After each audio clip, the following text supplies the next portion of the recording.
we just do a quick sound check. So, if you want to say the best thing, the best Buddhist quote you know. The first thing that popped into my mind was, and I don't even know if this is a real Buddhist quote, I think it might be a Zen saying, Okay. but it's, the only wisdom you'll find at the top of the mountain is that which you take up there with you. Nice. It's good, isn't it? That's annoyingly deep. Yeah. That reminds me of, who was it? A mate of mine went on holiday recently because he was really upset. He was like, I'm going to refine myself. And I was like, no, you're not.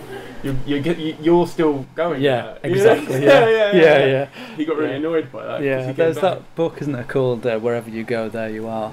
Oh, I've not heard that one. Yeah, I haven't read it. It's another book I haven't read. But it's a great title, isn't it? I've got a book called Jeff, the Buddha and Me. And have you read that? I have read that, years ago. I'm about halfway through it, It's good. Yeah. And it's not patronising. I was thinking it would be. Yeah. But it's nice as a starting point for when I was getting into it. Yeah. I read it when I first got into Buddhism. Hello, and welcome to the Ask the Industry podcast, episode 51. My name's Simon Caine, and for those of you new to the show, this is the podcast where I interview the most influential people from the worlds of stand-up, comedy, radio, TV, and today, the touring circuit. Sam Brady is a comedian who, with no PR, TV profile, radio profile, management, or tour manager, managed to choreograph and put together his own national tour for his own show. This is part of our DIY series of comedians who have done something that you would ordinarily think you would need the industry, quote unquote, to do, and have instead gone on and done it themselves. I found him really inspirational, I found him really interesting, and it was just generally one of those chats where it makes you wonder what you can and can't do without the industry, like whether you need to wait and ask for someone's permission to do something, or whether you can actually do it yourself. I'm always of the opinion that you can do it yourself, but it is also very helpful if you have someone backing you up. But we get into that and we talk about why he did it, what he got out of it, what he's had to sacrifice to get it to the stage that it was at, and little hints and tips that have helped him along the way, and that can obviously help you if you are thinking about doing the same thing. He's about to do the same thing and go on tour again with his new show, so if you would like to see details of that, you can look in the show notes. As always, if you could rate us in iTunes, that'd be amazing. It only takes about 30 seconds, and it just really helps out the show. If you can't do that, just subscribe, and you'll know when all the next episodes come into your inbox. I think this would be good for anyone who wants to put together their own tour, who has a show but isn't able to find themselves a touring manager or an agent to put that together for them, and wants to know how hard or tricky it is, and which parts of that process are hard and can be made slightly easier by sharing information between us all. So I won't say much more because I pretty much ask every question in the pod that I would normally put into the intro. So without any more delays, this is Sam Brady. So the reason I started doing my own tours was, well, I think it was because you have to sort of go back to the circuit. So, like, I started in comedy, I was 39 when I started, so I started late. And so I was 39 when I started. I started quite late, and I realised after a short while that there are all these gatekeepers on the circuit, promoters, and basically the game is you've got to keep going, largely for nothing or for very little money, putting in a lot of time, until these promoters decide that you're allowed to go to the next level. And that's kind of fine if you're 23. When you're 39, you start thinking, have I actually got time to impress this many people, you know?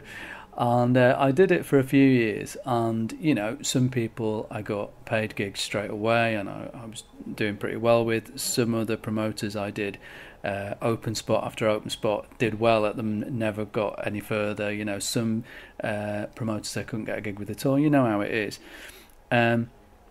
So I did that. I did start doing some weekend clubs, and I realised I hated them.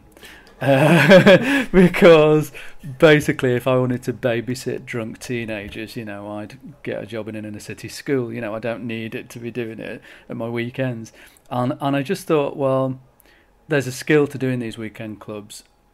But in the short time I've got in my career, do I want to spend time developing those skills, or do I want to spend time doing the stuff that I want to do? So sort of realising, right, okay, I'm going to have to impress all these promoters so that I can do these weekend gigs that I don't want to do in order to eventually headline the nice gigs that I do want to do. And I'm 39. Well, in fact, I was older than that by then, 40 odd. And I'd done a show at Edinburgh. I went down. I'm never one for listening to advice. If people say to me, "Oh, you can't do that. It's not done that way," I will do it. Yeah. And usually fall flat on my face, but occasionally not. So people said, "Oh, you can't do Edinburgh yet. First you need to go down and do a few showcases, and then you can go down and do a two-hander or a three-hander, and then in a few years when you're ready, you can do an hour." So I'd been doing stand-up for 2 years. I went to Edinburgh with an hour, and it went all right actually.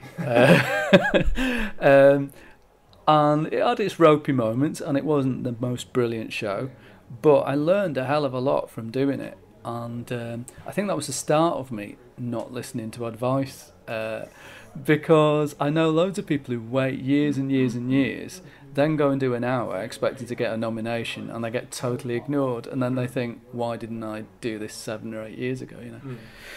So having sort of discovered the joys of doing an hour-long show and realising that I could tell more stories and explore things in much more depth, I got really addicted to that. So I got into the idea of putting on some of these shows. So I put on 1 or 2 and sold tickets, and they did okay. And I just thought, right, I'm going to do a tour.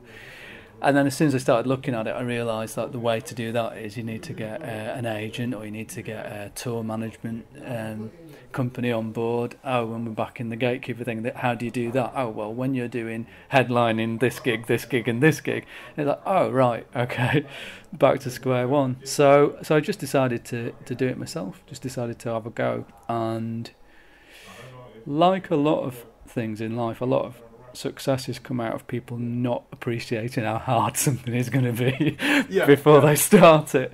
And I had no idea what I was getting myself into, and I sort of blundered into it, and it kind of worked out all right, So that was how I got into it. It's all down to basically being old and impatient and not having time to piss about and needing to get on with things. And what? So I think the obvious question to ask now is, most comedians, when they're trying to put together a tour or even go to Edinburgh or do any of the big things that you think you want to do with an hour, for example, it's knowing that the hour is good, which obviously an award would validate in certain ways, and a competition thing would validate, or even having a industry person saying, I'd love to make money off you because I think it's good enough. Yeah. What did you do to get past if you had it, but the insecurity of, I've only been doing this 2 years, is this show even good? You know what I mean? Yeah. What did I do to get past to get past the insecurity? I think that I believed in the story, and this is probably a key thing, really. So I knew I wasn't the funniest guy on the circuit. I knew I wasn't the most experienced. I knew that I made mistakes all the time, but I think I had faith in the fact that I was telling an interesting story, and it was a true story. So the first show was called Meditation Ruined My Life, and it's a true story of how I was a management consultant, and I gave up everything, my home, career, possessions, everything, and went off to train as a Buddhist monk. And it was all triggered by me deciding to go to one meditation class in order to relax, and then my whole life unravelled. So I think it's a pretty interesting story to hear from someone about basically how they gave up everything and had a big nervous breakdown and went to be a monk. So I suppose I believed in that story, so I knew that even if some of the comedy didn't work or I messed things up, at least you've got a good story out of it. So that was the key thing. I did it on the Free Fringe anyway, so I figured people don't have to pay. I saw some things on the Free Fringe, and I think this is important when you first start out. Go and see stuff on the Free Fringe that is pretty almost certainly going to be terrible. And once you've seen that, you think, well, at least I'm not that bad. and that really helped. Go and see some stuff by some students, a sketch show or something. So I watch people less experienced than me. And so you think, well, all right, yeah, there is a lot of people out here who are learning and they're not good yet. And the audience accept that, So yeah, rely on the goodwill of the audience, basically. So that was all part of it. And the other thing that happened, you said about winning awards. I did actually win an award before I went to Edinburgh. Okay. I did a preview of the show at the Manchester Comedy Festival, or whatever it was called that year. A different name every year, and I won an award for the show, and I got a 5-star review. And I think a lot of it was to do with, the place was packed out and a lot of the people in the audience knew me from one place or another. There were a lot of Buddhists there. And so the show flew. The reviewers who were in the room, are so swayed by the audience. They thought it was amazing. I was flying on confidence, so I did put in a good performance. It went great and I won an award. So I think when I went to Edinburgh, I was quite deluded that I was taking a really good show as well. So that gave me a lot of confidence. About halfway through the second week, I realised it wasn't quite as good as I thought, and I had a nervous breakdown. But I've since learned that that's normal, because I've done that every time I've been to Edinburgh. So, So I think you've just got to... I think that the only way to do Edinburgh is to do it and do that full-length show. And you do get a lot of comedians who are really established, and they wait and they go along to Edinburgh and they do that first hour and they still struggle. So my philosophy is get down there and do it. And the only downside is it disqualifies you from being nominated for Best Newcomer, But the news is that most people who go, even after 10 years, don't get nominated for Best Newcomer. Yeah. So, don't hold out for that one. Exactly, yeah. No, I know what you mean. I did the Brighton Fringe last year, and to try and get people down in the first early shows, I emailed a lot of cat sanctuaries and Buddhist monasteries to get those. Because I thought they're the people that will love it. Absolutely. Yeah. And after the second show, it turns out it was full of Buddhists, right? Who'd all come because they thought, oh, it's a show about us. Yeah. Right. It's not as much as they would hope, but they had feedback and criticism, and some of them were like, this joke isn't as accurate. You've got this misquoted and all this kind of stustuff, and I was like. Yeah, I've got that misquote on purpose because I'm meant to be an idiot. It's really annoying. I know. Yeah, they were lovely. But yeah, no, I do know what you mean. I love doing the Brighton Fringe and I love doing Brighton. But I did after Edinburgh with Meditation Room My Life. I went down to do the Brighton Fringe and. Because I had some really good reviews and stuff. I mean, I had some lousy reviews as well, but the main thing is get reviews, and obviously nobody saw the lousy ones. But I waved my good reviews from 3 weeks and people like that around. And I got this weekend at this really nice little theatre at the Brighton Fringe. I got Friday and Saturday night. And they seated 100, and it sold out both nights straight away. So I thought, I'm ace. And turned out I wasn't ace. And the show by then was an hour and a half long with an interval, because they wanted an interval to sell beer. So it's 2 hours of 45 minutes. So I'd put in some extra bits. And to be honest, some of the hour was a bit thin. But I went in, I thought, no, I can do this. And there were loads and loads of Buddhists there, and quite a lot of other people who were quite sort of right on sort of Brighton people. And I went out there and I died on my arse for 45 minutes. Then I sat in the dressing room with my head in my hands for 15 minutes. Then I came out and died for another 45. And I knew I had to come back and do it again the next night. It was horrendous. But it was really interesting that I had a similar experience where that people thought I talked to people afterwards, and some people came and spoke to me, and were, and they just took what I said too seriously, and or they thought that because I was a stand-up comedian and I did it in quite a stand-uppy way, that I was taking the piss out of them, and not all the jokes are directed at myself. And I had a really interesting experience with that as well, of people being really earnest. And the next day I was being interviewed by a Buddhist magazine, so that was quite an interesting interview. So when I went and did the show the next night, I took out a couple of bits that were that had been particularly taken amiss. And I did the first half sitting down. I just sat down. It took all the aggression out of it. Went absolutely fine. Same venue, same show, you know. And I suppose that's the thing that you learn from doing this sort of thing. But how could I have learned that without doing it? Yeah. It's a different thing doing a show in a theatre from doing stand-up in a club. And there are different rules, and you know, the only way to learn is to do it, really, and sometimes take a really bad hit for it, you know. Yeah, totally. So yeah, I know I'm waffling on quite a lot here. I'm quite. It's absolutely fine. That's what my edit's for. Yeah, good. It will get edited then. That's good. Yeah. But you'll leave this bit in, obviously. Yeah. So people know it's been edited. Yeah. That's right. I think he's putting the work in. Yeah. We might well sponsor it. Yeah, that would be nice. So at what stage of, because obviously so let me just work this out. You're 41 at this point? 41, 42. And you've been doing comedy for 3 years. Yeah. You're honing the show around the place. Yeah. So it's not complete yet. Yeah. At what point did you think, I'm going to start booking this tour? Because obviously you have to be booking it like 6 months ahead of time. No, I didn't tour that meditation room in my life. I did it Manchester, Edinburgh and Brighton. Okay. Then I decided to write a new show, and I didn't write one, but I'd booked in at Edinburgh. Right. So I went and did a work in progress show at Edinburgh, again, that you shouldn't do. So I did have about 3 hours of material, but a lot of it was untested, and some of it I'd only, you know, a lot of stories and things.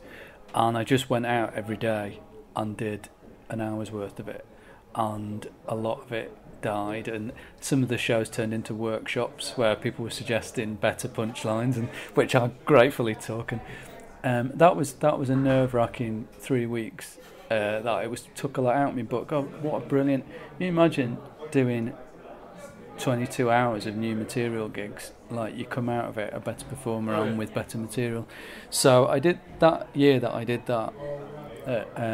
That work in progress show, a lot of the material for the kindness show, which I toured, came out of that. So it was already tried and tested in that sort of festival environment.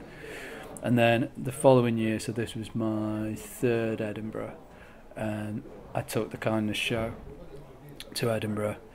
It had a run there, and then that was when I decided, all right, I'm going to tour it. So I've done it. So I toured the show then the following year. We did 20 dates around the country, and I think they all sold out. I mean, as near as damn it. And then I took the show back to Edinburgh the following year, because I've been so busy touring and things. I hadn't written a new one, but I thought, well, why not take it back? So I did, and it was better by then as well. And then that was going to be it. But then I got picked up by a management company who wanted me to come back and do it at the Assembly Rooms the following year. So I wasn't going to turn that down, so I took it back again. Then I did a further 10 dates. Okay. Then, so that's what I've done. So I did 30 dates in 2 stints, plus 3 Edinburghs with the show. And when it came to picking where you were going to tour, like the show, how did you pick the cities? Yeah, that's a really good question. So, Manchester was a no-brainer because it's my hometown. Brighton. Glad you mentioned that, because not everyone would know that. Yeah. So, hometown, Manchester, Brighton, which I did used to live down there, right, and it's full of Buddhists and lefty spiritual people who like the show, and all the people who hated me had found out they hated me by then, so they didn't come back, so that was good. So I did. Yeah, it is. There's a big part of it. That's a big part of it, isn't it? It's, you know. It's all about, actually. This is a key thing for me. Why I didn't want to do the weekend clubs, because I think there are two ways to go with anything really. You can either be market led or product led, to use marketing speak. So you can either say, right, what do people want? Right, I'll do that. Or you can say, what do I want to do? Right, I'll do that, and hopefully I'll find people who like it. And that was the thing that I realised. If you're doing the circuit, particularly weekend clubs, to some extent you have to think about what they like and give them that. And I don't do that. So. Yeah, I know. Well, neither did I, and it made life quite hard with some of that. And some people might disagree with this, but and there are some exceptions. But I think to a large extent it is like that. So I think the thing is with doing your own show is you can do what you like, and it takes a while, but eventually you find your audience, and people who don't like you find out they don't like you and they stop coming, and that's great, So so I did Manchester, Brighton, I did Leicester because I did the festival as part of the tour, so that was nice. And then the others, what I did was I just decided, like, right, I want to cover most of the country, and I just looked, well, where are the cities where they have a lot of one-man shows on, and where are the venues that seem to do those sorts of shows. So I did quite a lot of research into it, and I identified about 25 venues. Then I spoke to them and eliminated a few, based on the fact that they were really disorganised, and I thought, well, if they're more disorganised than me, it's probably not a good measure. So I ended up with 20 venues that I identified, so they were spread out around the country, and I managed to book it so that I did it over a 6-week period, where I was able to go down to one part of the country, do a few, and they followed a logical thing, so I wasn't in Hull one day and Brighton the next. And managed to coordinate it like that. Yeah, that's pretty much what I've done mine as well. Yeah, I've tried to, because I have a few friends who've done tours recently, and their management's put them, like you said, in Hull and then Brighton, then Edinburgh. That's it. Yeah, and that's fine. But if I'm doing it on my own steam, I'm sort of like, I'll do Brighton and I'll do Hastings and then I'll do Kent, and then I'll work my way around. That's it. Yeah. And you want to be fresh, don't you, as well? You don't want to been travelling all the time, and Have you? Because it sounds like, and don't take this the wrong way, it sounds a bit like it was a scattergun approach in a way. It wasn't as organised as maybe you are now in terms of city choices. No, it was really organised. That was when I got organised, really. That I knew I wanted to. Like, I knew if I did two venues too close together, it wouldn't work, because people, I know that I only felt like I could get a small, if there's a catchment, however many tens of thousands in one city, I knew I was going to get a small percentage of that coming to the show. So I wanted the shows to be spread out so that they weren't competing with themselves. You see what I mean? So I chose different parts of the country, and then I chose what I thought was the best place within that part of the country. So it was really sort of planned down to, I know, right, I'm doing the southeast that week, the southwest that week, So it was sort of very top down planned. And in terms of the venue, you said you're doing it in theatres rather than maybe pubs or clubs. Yeah. And how hard are they to negotiate with? Well, the first tour that I did a variety of venues, and I did that for a reason, because I wanted to learn. And my objective with that first tour was to learn about touring. So I didn't expect it to sell as well as it did, and I expected to lose a load of money. But I figured, well, you lose a load of money when you go to Edinburgh, so what the hell. So I did a mixture of, I did some theatres, like studio spaces in really nice theatres. I did a couple of music venues, where there's a lot of sort of bands and stuff, but they don't really do comedy or anything.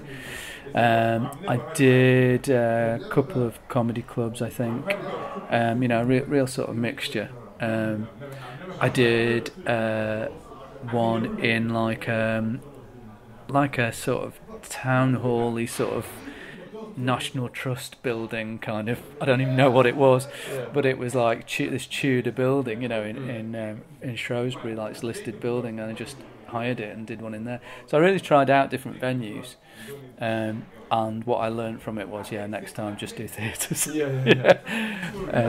they have a problem working with? Because I think a thing that would be in the back of most people's minds, I know it was with mine when I started booking my tour, is I imagine venues, a lot of venues I know are tied up anyway with places like seat tickets and stuff, so they won't deal with people without agents. But how did you find, especially, were you very up front, like, I've never done this before, what are your splits, what do you do, how did you even negotiate deals? Well, what I did was I didn't negotiate deals, I hired.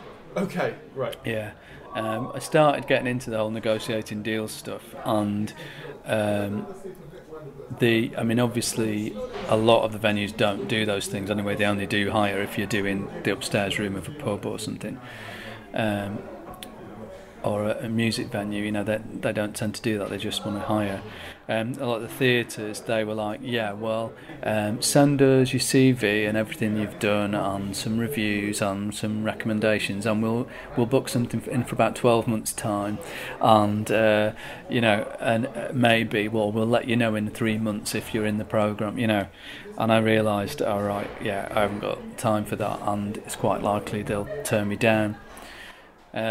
So I just looked at the hiring situation. So what I did was, that's kind of your choices basically. You can either pay a fee and you hire the venue, and for that you'll get like some front of house staff, some techie help, stuff like that, various things thrown in. You pay the fee, but you get the ticket money, but you're taking all the risk. The alternative is a box office split, where you won't pay anything for the hire, but the venue will keep, say, 30% of the ticket price.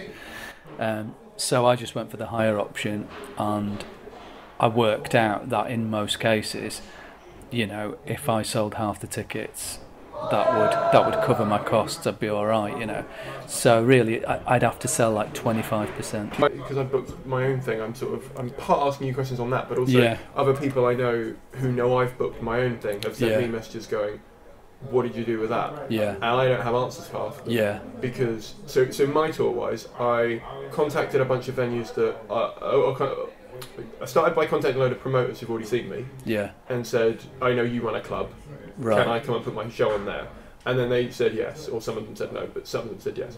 And then I contacted a load of venues that were near the ones that said no, and said, "Can I?" I said to them, I'm going to do it this way then, is that okay? Because I didn't want to... And I made sure it was on a day they don't have a gig, because they're respectful and stuff.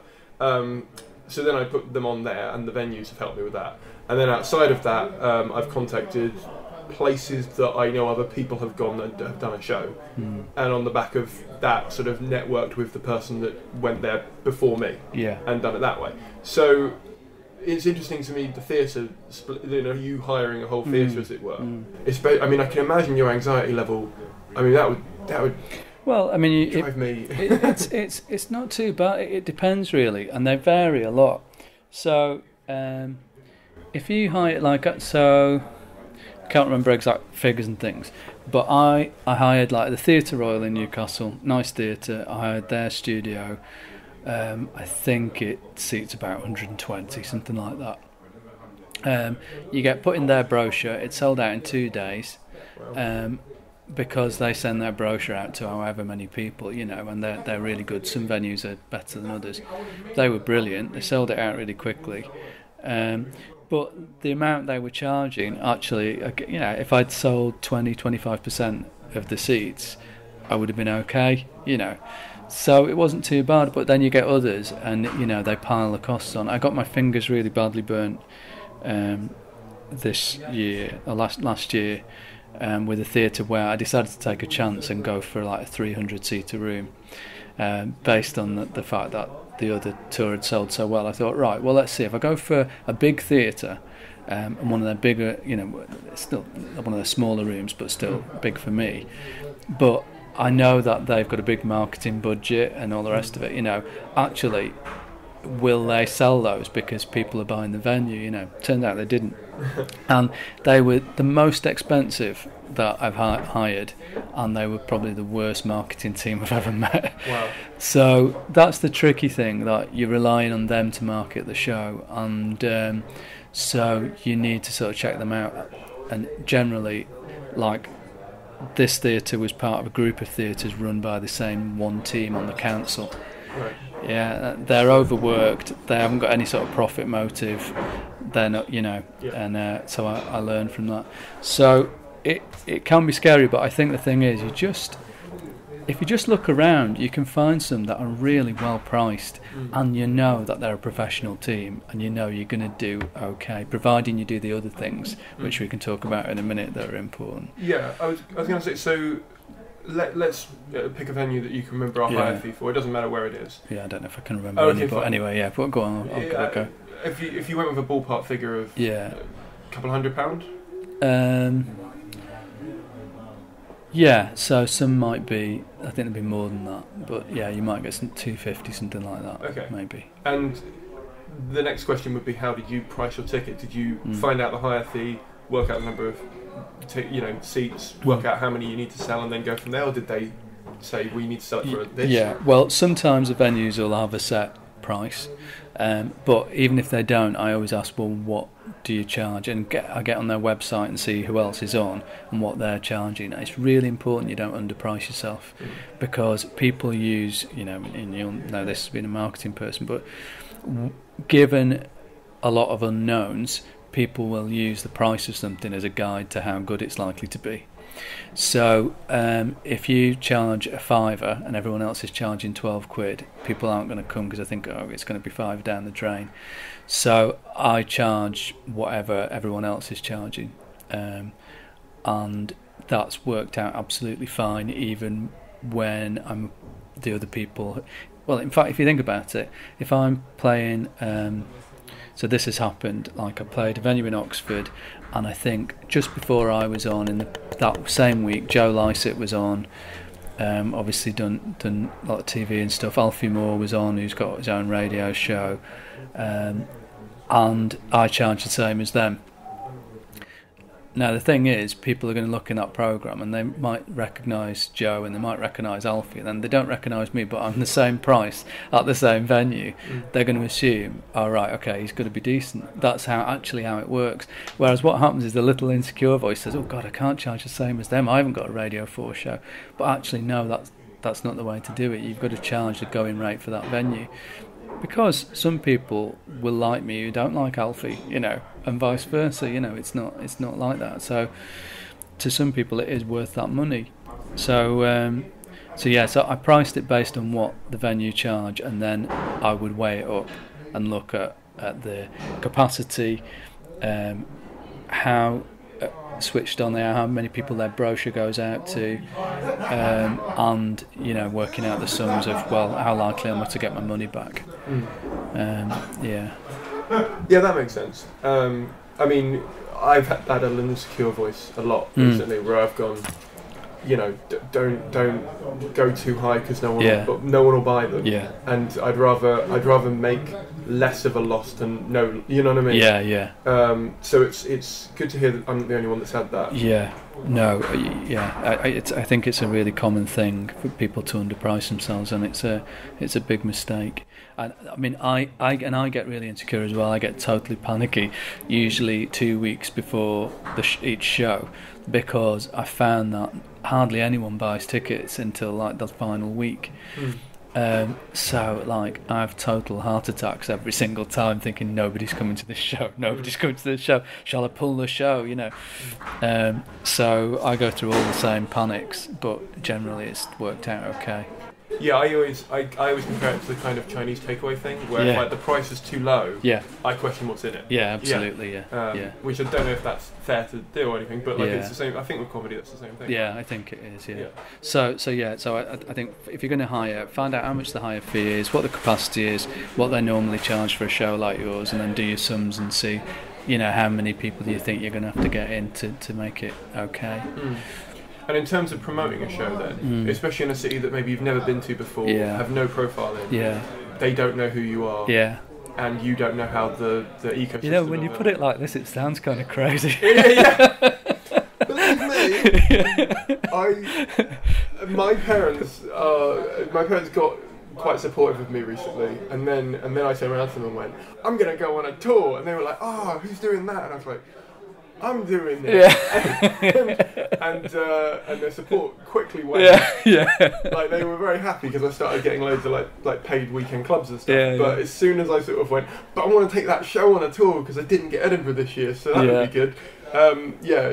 You sound mental. But but it is the case of a lot of the cities I'm going to. I have no profile in. I might have done one, progression spot or a paid gig at a club, but no one knows who I am. I didn't keep in contact with the people that came up to me afterwards and went, "You were great. I'd love to see more of that kind of thing," which I'm now doing more of. I mean, I bought business cards. I give them out at gigs, and they've got my website on and Twitter and whatever. And I've got a mailing list that I sign people up to. And I presume you do something similar. Well, at Edinburgh we have. So what I've always done is had a mailing list that people can sign up to after the show. In fact, one year I did a thing where you could win a Kindle. Because Kindle sort of sounds like kindness. It was the nearest thing I could do. But you could win a Kindle if you join the mailing list. Okay. And so that was interesting because I did wonder if people afterwards would not, would drop out because they were just in it for the Kindle. But, they didn't actually. And I think it just encouraged people to think, oh, I'll sign up. And funnily enough, the following year I was in Edinburgh and someone shouted my name and this woman came running over and she said, "I'm the woman who won the Kindle." So at least I've got one fan, Yeah. But, so did she buy your book for it, though? That's the question. That's a good question. Well, the book isn't out yet, but hopefully she will. Hopefully she will. But... so I have collected those mailing, but I've still not done it as well as I should have done. But enough that. So promoting it. There's a few things that I did. For just that scenario where I haven't been somewhere before. But before I get onto that, I think the key thing about it is. So I did. I spoke at the Chorlton Comedy Conference a couple of years ago about the tour thing, and some people were quite indignant. And one guy said to me, "Well, how did you do it? I can't believe it. I've never heard of you." And I was like, "Well, maybe I don't want you to come." And it's like because he obviously never got my marketing because he's not, my demographic. But it's also the mistake there, and this is what I was trying to get across that day, and nobody was hearing it, was virtually nobody came to see me. People came to see the show. Last week I went to a play in Manchester. I couldn't tell you the name of one person who was in it, but I went because I heard the title. I thought that sounds interesting. I saw the poster. I thought that looks interesting. I read the blurb. I thought that sounds like an interesting story.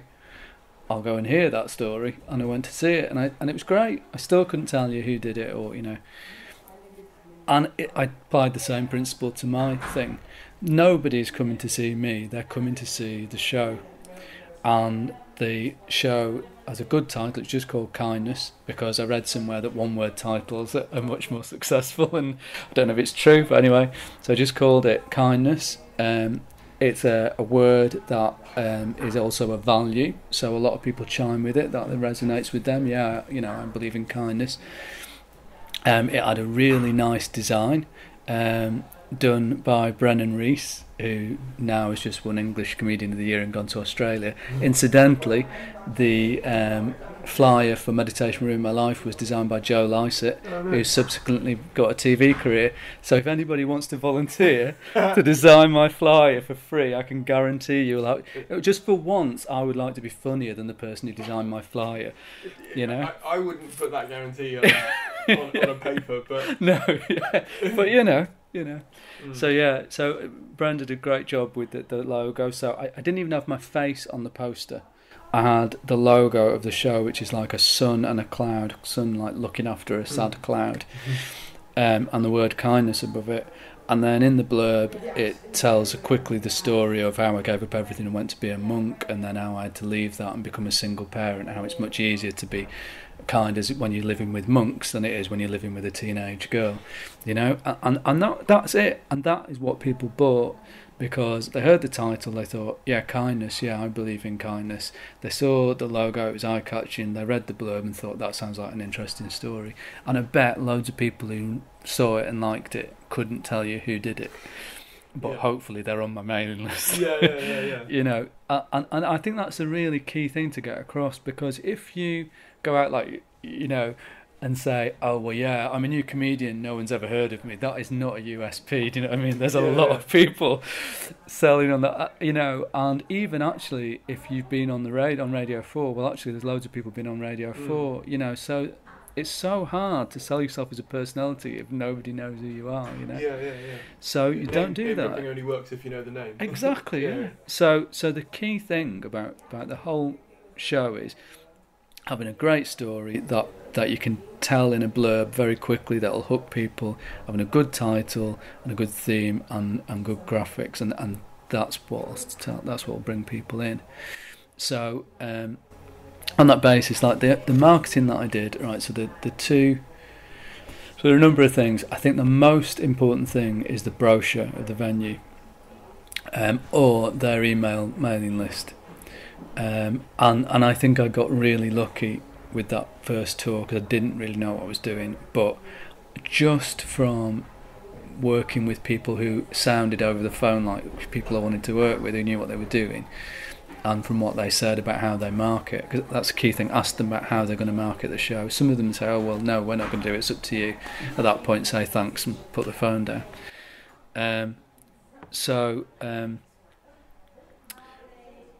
What else is on at that venue and whether people trust it. So that's another reason people go to a show, is because they like the venue. Some people will go to every show that's on in a particular little venue.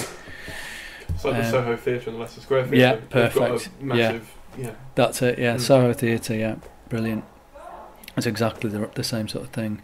So those are important. So then brochure or mailing list, I did one at a music venue in Cambridge. That was a really successful music venue, and I know that they've got, I can't remember the name of it, but it's a big pub that's on like a roundabout. It's the most unpromising venue. I think it's the one I just emailed. Yeah. Right. Yeah. Sorry. Right. Interesting. And it seats. I think it's seated about 90. It's in the back of it. Yeah. They've reconverted it. Yeah. I literally did a gig there, and then I said to them, I want to come back here. And That's right, because they have a comedy night there, don't they? Yeah. I'd forgotten that. I forgot what it's called. Yeah. Anyway, but it's a really nice and it was interesting, like, but again, they sold it out in no time, because they've got a big following out of that venue.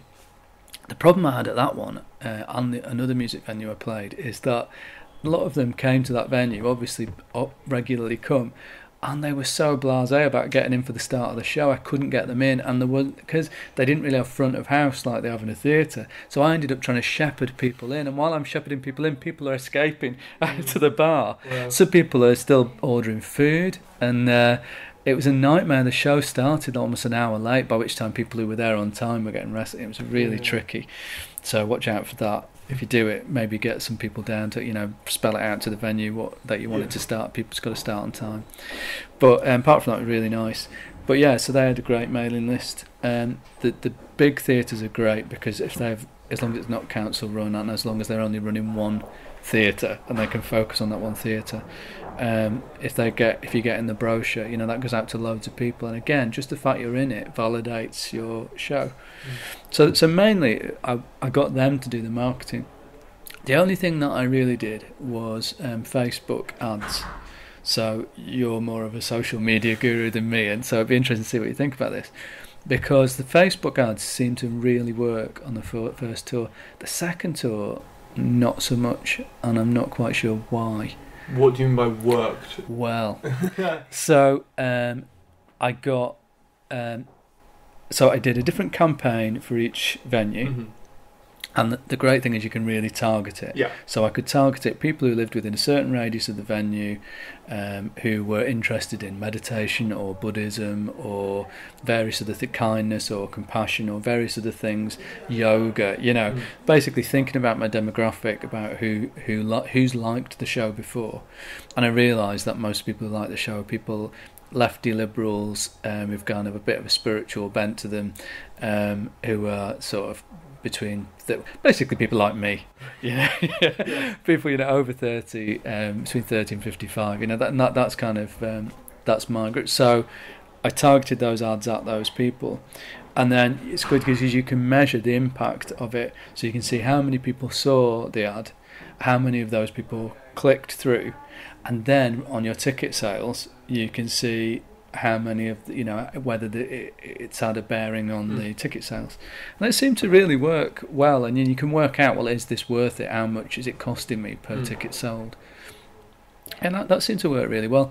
And also people liked. I had a page for the show which I've still got, and people would like that as well when they click through on the Facebook ad. So that enabled me to put more messages out to them and remind them. And that was all I did, and it seemed to work pretty well. How long ago was this tour? So this was 2014. Okay. I can answer the question if you want me to. Right, yeah. This is now me being interviewed. Pages have changed quite a lot. Right. That's the first thing you should be aware of. The shortest answer to this is Facebook went public. Right. I think it was at the end of 2014 or the start of 2015. Yeah. Which meant that they needed to make more money for the shareholders. And the way they decided to do that was adverts, but also, okay, so they wanted to change the model for advertising. So instead of it just being the sidebar things that not everyone really looks at, if we're honest, they started charging brands to push their messages out more via pages. So it means that your reach on your page will have dropped massively organically. Right, okay. So you have to pay for your post to go out to even the people that have liked the page. Yeah. Which means that your adverts are going to cost more in the sidebar because they're not as useful for anyone, but also they need to make that. And the fact that your posts are being seen by less people means that less people who even like your work or know what your work is won't see what you're talking about unless you post it more. And if you post it too many times, someone that sees it a lot might unlike, and then you've lost someone else. So in many ways, Facebook is shooting themselves in the foot. To try and make a very short-term amount of profit, right? And it's only because they haven't thought through how to monetize the site. Yeah. It makes sense on paper to charge brands to advertise because brands have always been the ones that pay for adverts. They buy a poster on the underground or whatever because 20,000 people walk past it. Yeah. Same kind of model. You can target it to 20,000 people and they'll charge you for it. However, for individuals like you and me, it doesn't work out on bulk because adverts are about awareness, not about sales. Yeah, that's it. So as a result, when it's like when you see someone sharing a sunglasses image, because they've been tagged in a thing from someone they shouldn't have added, right? No one's bought sunglasses ever from Facebook. Yeah. Not one person alive has ever done that. I guarantee you, right? And if they have, they're mad, right? It's not somewhere you go for it. No, absolutely. But they still happen because people want the site they want the click through just so that the site is aware or it's in your history so that when you start typing in sunglasses it filters it or whatever. It's a much bigger thing than that. Right. So that's why it probably isn't as effective anymore. Interesting. Oh well, that sorts that one out. So so it's interesting. So I mean, I've got other sort of thoughts. I mean, it's the reason why I have a group instead of a page. Right.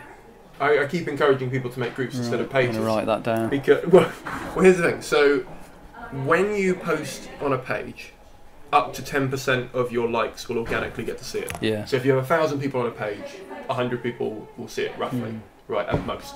And then you have to pay for more people to see it. In a group, everyone gets an alert unless they've specifically opted out. Yeah. And very rarely do you opt out because the group is about a community of people that share an interest, whereas a page is a one-way dialogue. Yeah, that's true. So for me, I want this podcast, for example, to have a community around it, so we can all share information and try and evolve together and have a group of people that actually want to work on the better of this industry. Yeah. I know a lot of podcasts that have pages, and it works for them, and it's fine, but it's because they just want to syndicate the episode out, right, and get get the downloads and stuff, and that's fine. I'm judging it from the outside, or maybe they just got a page because they didn't know groups are more useful in that way. For me, I know that, for example, immediately when I put a podcast out, I have about 800 members in my group now, and I get about 400 downloads direct from that. Wow, because it comes through. Oh, good. That's helpful. Yeah. I mean, I think I've got a couple of things that I'm really sort of starting to. Well, I'm going to be ramping up, really. So one of them is about social media. I need to do a lot more on it, and Yeah, I haven't really pushed it as well as I should have. The other thing that I'm doing a lot of is speaking.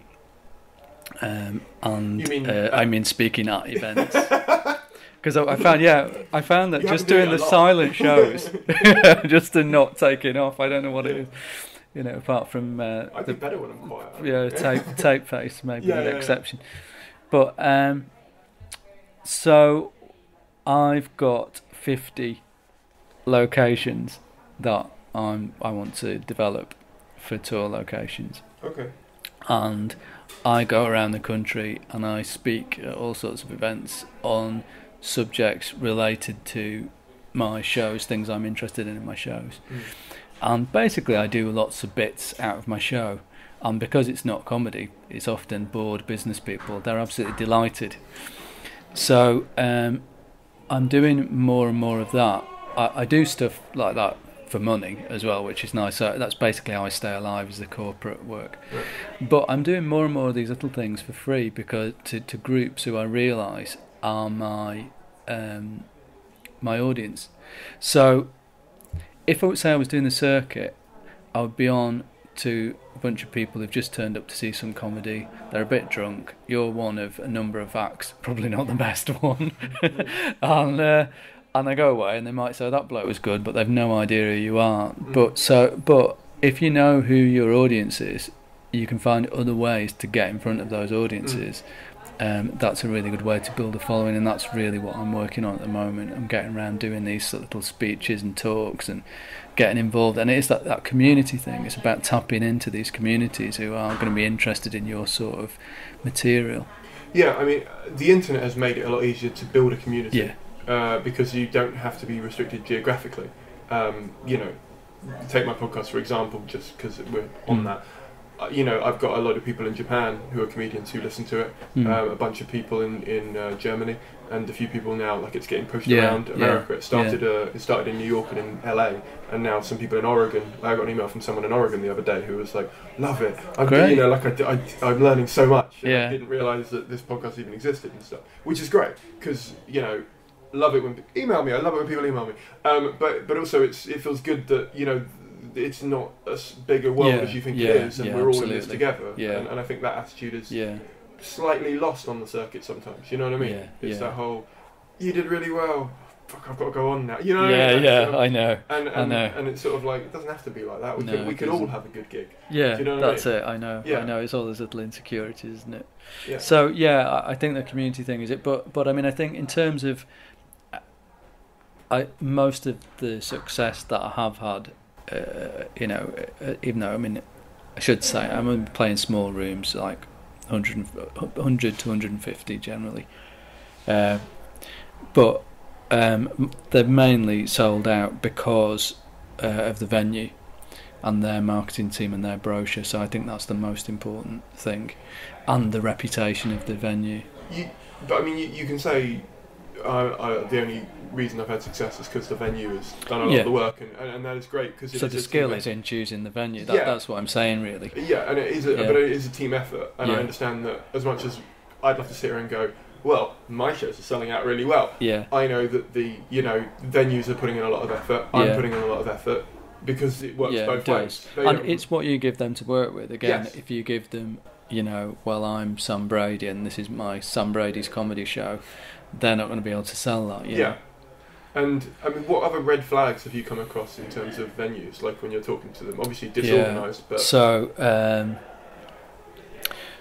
so things like them not returning calls or not doing what they say they're going to do, and we all get a little bit of that with promoters and things like that, and everyone's busy, but I think if you're relying on this venue to sell your show, and you could lose me, basically you've got to expect them to be professional and more efficient than you are. That's my rule. Got to be more organised than I am. Other things are having a checklist of things to ask them. So a lot of it is the standard stuff that you would ask if a pub wanted to put on a comedy night. Will the bar be closed?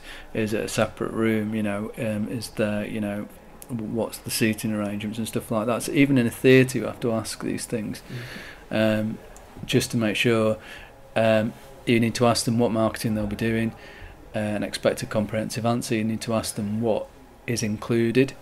So if they start wanting to charge you for using a projector or a screen, or to have someone at front of house, or so it's all those things. And then here's one. So here's a killer tip, right? So this is I think this is a really good one, hard earned. A lot of theatres now have systems where you can choose with allocated seating, so you can choose your seat. Really bad idea for us. What happens is that people will come in and choose seats right at the back. So unless you sell out, you can end up with people scattered all over the place and sitting at the back miles from you. The other thing is that if you're unknown, people go on and they see, there's only 2 people have bought tickets. Maybe this is going to be shit. So they hold off, and everyone holds off. And I didn't have this problem at all the first year because none of the venues had allocated. Now they've brought these systems in. I had 2 venues that had difficulty selling this year, and both of them had allocated seating. And I could see, because you go to buy a ticket, and you can see that there's nobody going. So what I would say is, first of all, ask, is it allocated seating? Can they choose their seats? Can they see how many seats have gone? If they say yeah, ask, can you switch that off so they don't have it for this thing?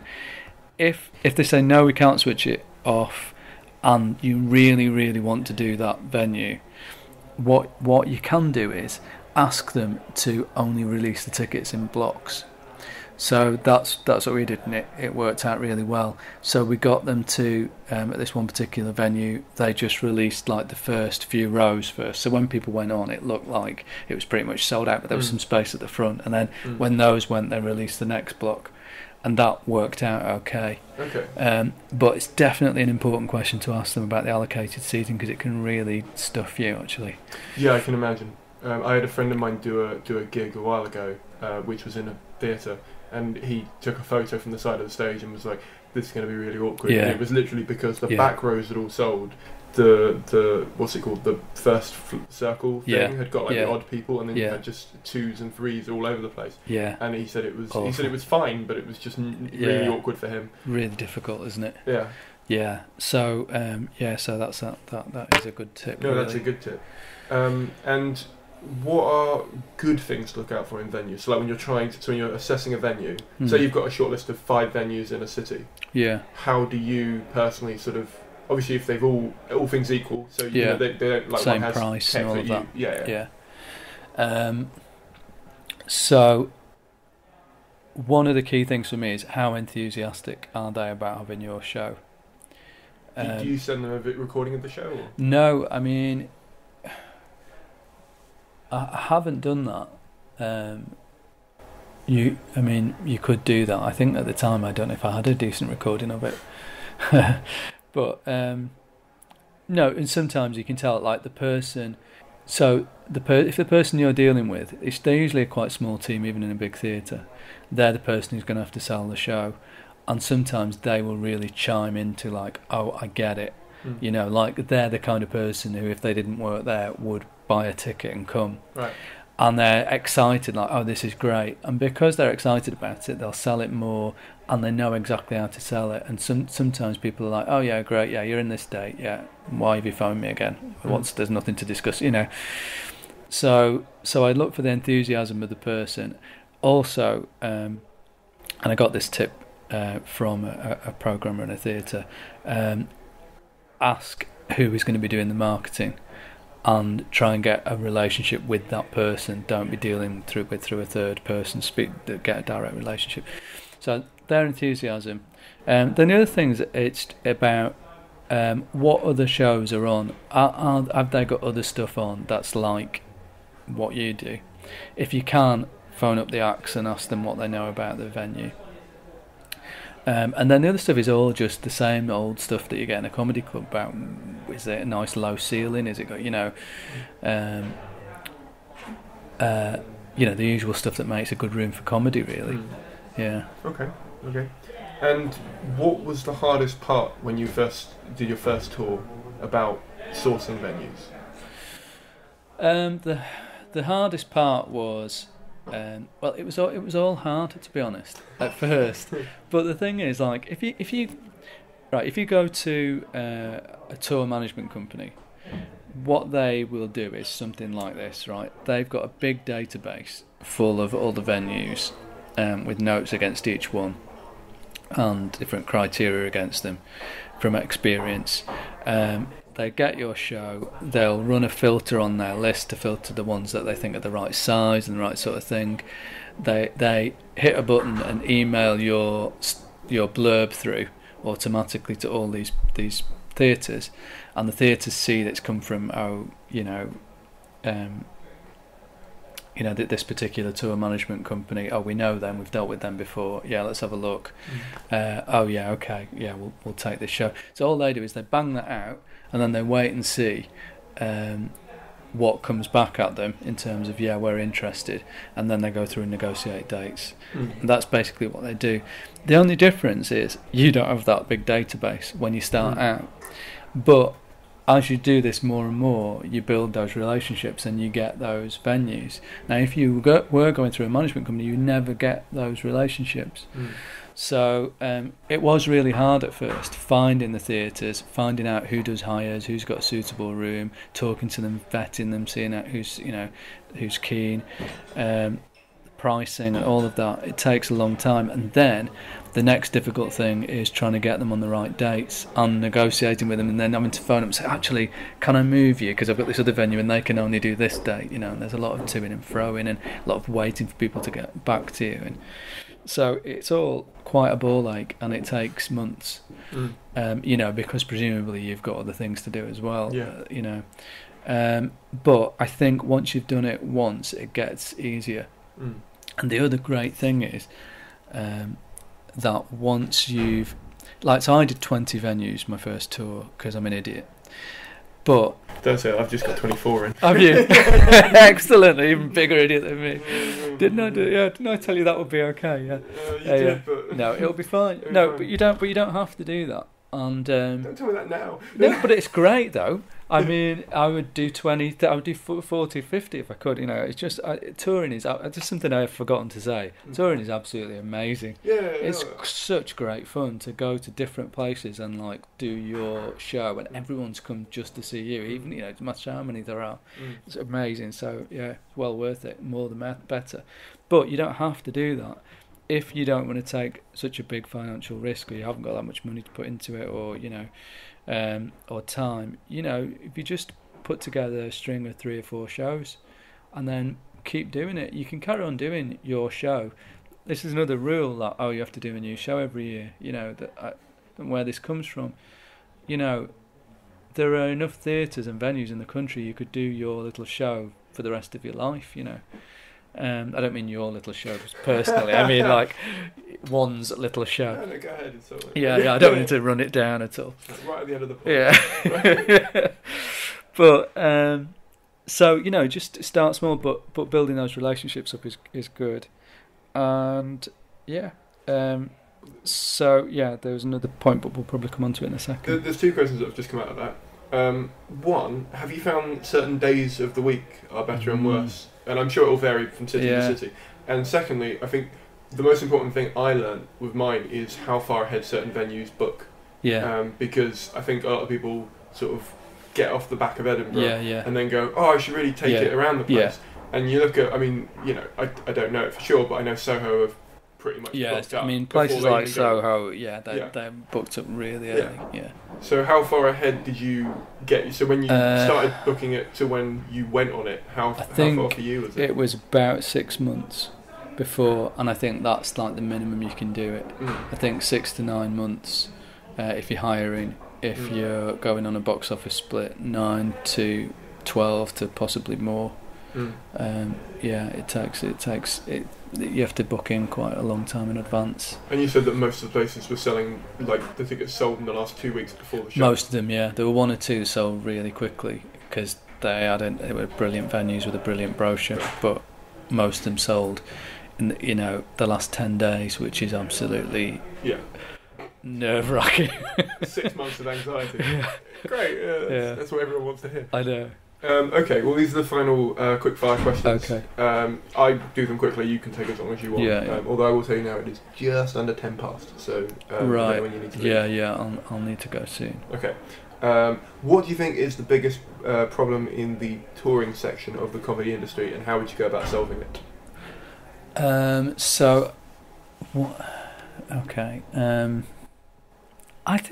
I think maybe the biggest problem with the touring part of the industry is down to people being told they need permission to do stuff. It's like this in everything. I know this is the bee in my bonnet, and I'm like this with everything. Whether it's publishing a book or doing a tour or whatever. In every industry there are a lot of middlemen who've got an interest in you not doing things. They've got to protect, agents and managers have got to protect their acts and keep certain territory available for them.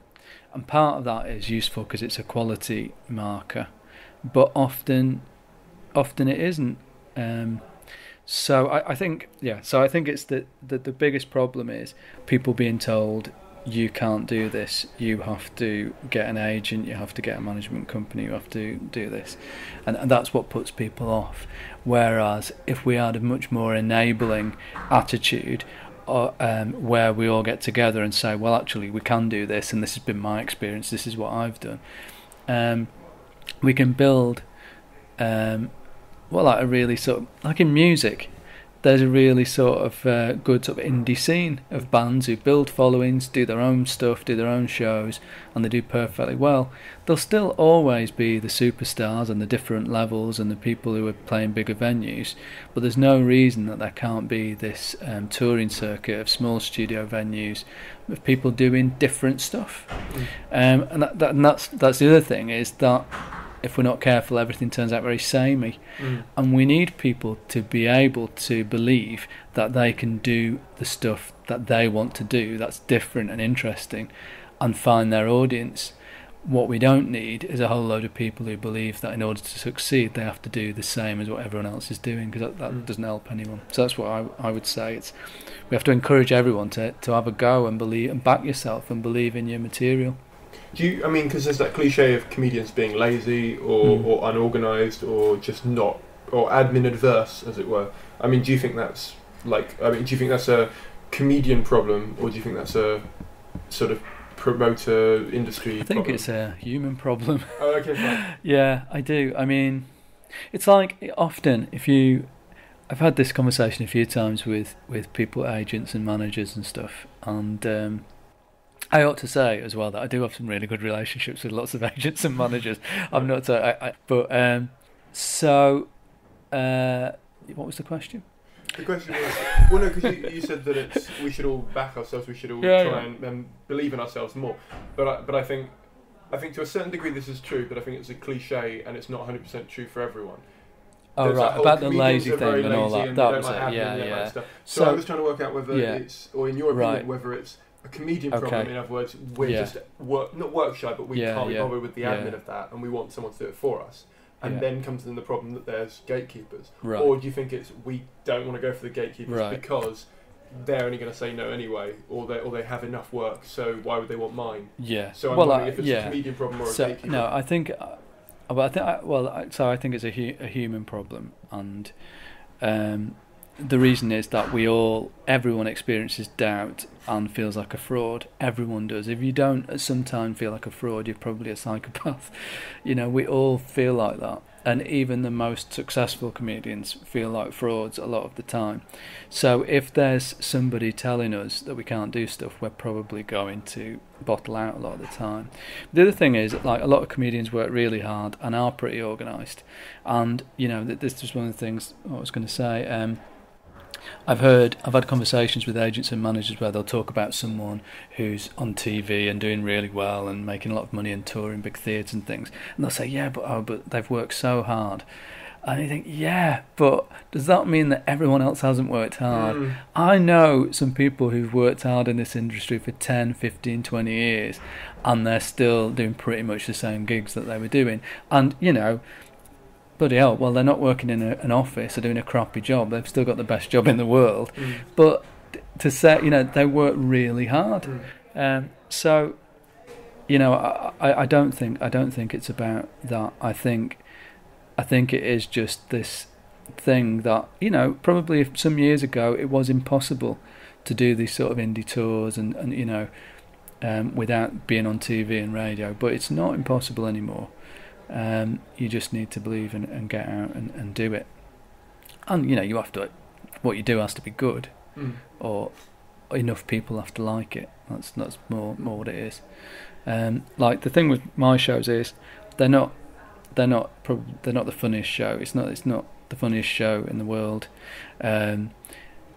It's not the anythingest show in the world, apart from that it's the most my show in the world. And some people absolutely love it. Some people absolutely hate it, and that's fine. They don't have to come anymore. But some people absolutely love it because they like me and they really chime into the story and my view of the world. So the only thing you have to be the best at is putting yourself across and getting people to see you, and you'll find your audience. That's my belief. I should also say, just as a quick thing, and you can tag this in somewhere. So I have worked with management companies. So I worked with Lakin McCarthy at Edinburgh last year, because they came to see the show at the previous Edinburgh, and they booked me in through the stand to do the assembly rooms. Beautiful venue. First time I've played above street level in Edinburgh. Such a luxury. But suddenly I've got chandeliers. Really lovely venue, lovely to be looked after, to have a street team and all of that stuff, and not be doing the free fringy stuff, and really enjoyed it, and they did a great job. So it's not like I'm against that stuff. I just don't have enough time in my life to wait around for them. And there's every chance that perhaps the next tour I'll do with them and they'll book it for me. But I might not now, and I've actually got the choice, because I've now got 30 venues that, and I would redo 25 of them. So I've got 25 venues that I already know will book me. I've just been booked by the Lowry on a box office split to do a work in progress show in their studio, on the basis that I've proven myself by doing my own tours, and they know that, well, basically if I'm willing to do that and put myself out there, I'm professional enough they can trust me and work with me. So that relationship's come out of that. Because of that, I'm now getting taken more seriously by other theatres who also are interested in programming me on a box office split. Plus, I've got references from 25 theatres who all say, yeah, his show sold out, it was good. All of that goes a long way. So where I started out a couple of years ago, not being able to get programmed and having to hire, I now can start getting things that I wouldn't have otherwise got unless I'd been on TV or had an agent. So that gives me a lot more options, and it makes it a lot easier for me to go to a manager and say, well, yeah, I'd like you to do this, but I could do it myself. What can you offer me, So I'm not saying don't ever go mainstream, or I'm just saying you don't have to wait for it. There are ways of proving yourself and building your following that can get you there without you just having to wait around for your lucky break. That was Sam. As someone who's just spent sort of the last 2 months putting together his own tour on his own, with again roughly the same place he was, no profile, no backing, no management, all that stuff.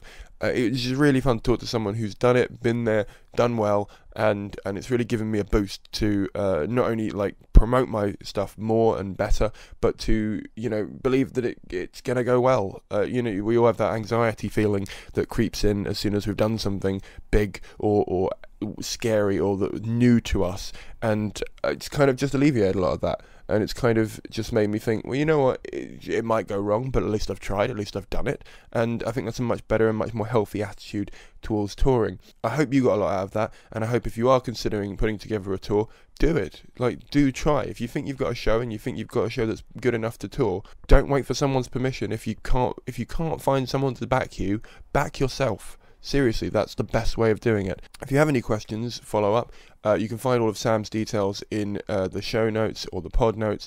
And also, if you join the Ask the Industry podcast group on Facebook, which is called Ask the Industry Podcast, and it's on Facebook, obviously, you can ask questions to all other performers and comedians. And if we have the answers, if I have the answer, if you need a question about touring, come ask me. I'm glad to share the information. I spent hours on these. I don't know why you think I wouldn't answer a Facebook post. So yeah, we're all in this together, and it's great to share information. So please join the Facebook group, and you can also ask future guest questions in there as well. Very quickly, if you live in Brighton, Hastings, Kent, Loughborough, Derby or Norwich, those are the places my tour are coming to next. So if you can come down and look and watch my show called Buddhism and Cats, if you've already seen it, you don't necessarily have to come see it again, unless you'd like to, in which case I love you. Thank you very much for coming.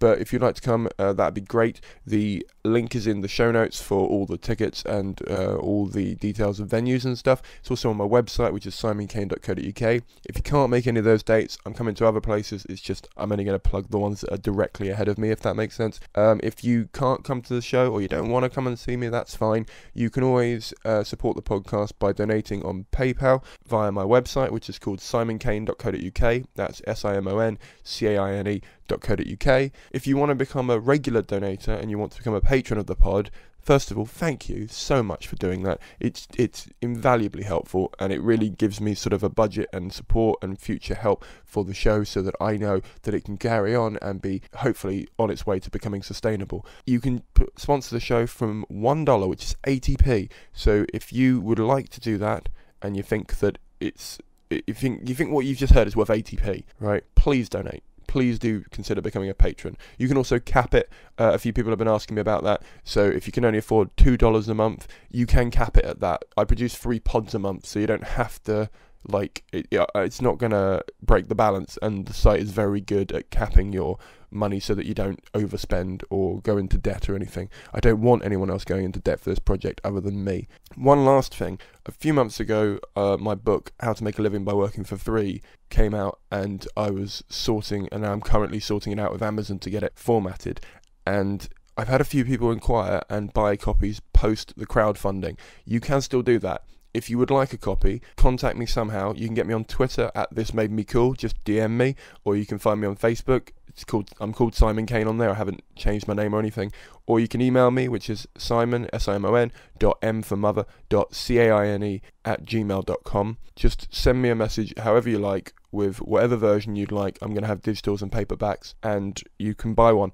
I'm more than happy to buy it and ship it to you outside of the Kickstarter, and that'd be great. I would love to get to, just like 100 books sold. That'd be amazing. So if you would like to contribute to that, feel free. The book is all about how to build an audience using free content online, but it also has an entire chapter on why you should pick yourself, on why you should not wait around to be discovered, and why actually picking yourself increases the chances of you being discovered, and the psychology behind that, and also the reasoning behind that from a business point of view. So if that sounds interesting to you, you can buy it. So it's £5 for a digital download, or £11 for a paperback, or £13 for a signed paperback. So if you'd like a copy of that, please do just email me and I will sort something out for you. That's great. Thank you very much for listening.